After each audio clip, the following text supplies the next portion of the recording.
ശരിക്കും ഏത്തപ്പഴമാണ്. അപ്പൊ ഇതിന്റെ ഒരു സീസൺ സമയത്ത് ചക്കപ്പഴോടെ ചേർത്ത് കഴിഞ്ഞാൽ കുറച്ചുകൂടെ ടേസ്റ്റ് ആവും. ഇതിന്റെ പേര് ഏത്തപ്പഴം കൊതപ്പിച്ചതെന്നാണ്. അതിന് തന്നെ ഈ ഏത്തപ്പഴം ചെറിയ ആയിട്ട് കട്ട് ചെയ്ത് ഇച്ചിരി ഒരു വലിയൊരു പീസായിട്ട് ഇങ്ങനെ കട്ട് ചെയ്ത് ചക്കയും അതേപോലെ കട്ട് ചെയ്ത് മാറ്റി വെക്കുക. ഇത് ബട്ടറിനകത്താണ് ചെയ്യുക. ബട്ടർ ഇല്ലെങ്കിൽ വെളിച്ചെണ്ണയ്ക്കകത്തായാലും നമുക്ക് ചെയ്യാൻ പറ്റും. ആദ്യം തന്നെ നമ്മൾ ബട്ടറിനകത്ത് ചക്കപ്പഴം ഇടുക.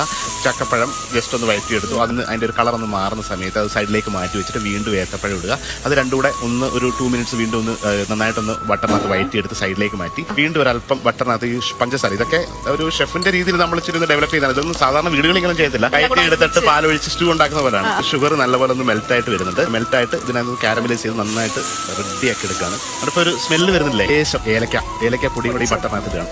എന്നിട്ട് നല്ല കട്ടിയുള്ള ഒന്നാം പാലിലേക്ക് കുറച്ച് അരിപ്പൊടി, പുട്ടിന്റെ ഒക്കെ പൊടി ഉണ്ടല്ലോ, ആ പൊടി വീട്ടിലുള്ളത് അതുകൂടെ മിക്സ് ചെയ്ത് കുറച്ച് ലൂസായിട്ട് ഉണ്ടാക്കിയിട്ട് ആ അരിപ്പൊടിയൊക്കെ ഇരുന്ന് വരും. കുറുകി വന്നിട്ട് ഇതാണ് അതിന്റെ പരുവ്. എല്ലാം ഒരു പ്രത്യേകതരം ഫ്ലേവറാണ്. ഈ പഴത്തിന് പോലും ഒരു സ്വാദ് വേറെ ആയിരിക്കും. കുറുക്കി ഈ പരുവത്തിൽ എടുത്തു കഴിഞ്ഞാൽ ഈ ഏത്തക്ക കൊതപ്പിച്ചാവും. ഇത് അപ്പം ഇടിയപ്പത്തിലൂടെ ഉഗ്രൻ ബ്രെഡിന്റെ കൂടെ കഴിക്കാൻ പറ്റിയ ഒരു സാധനമാണ്.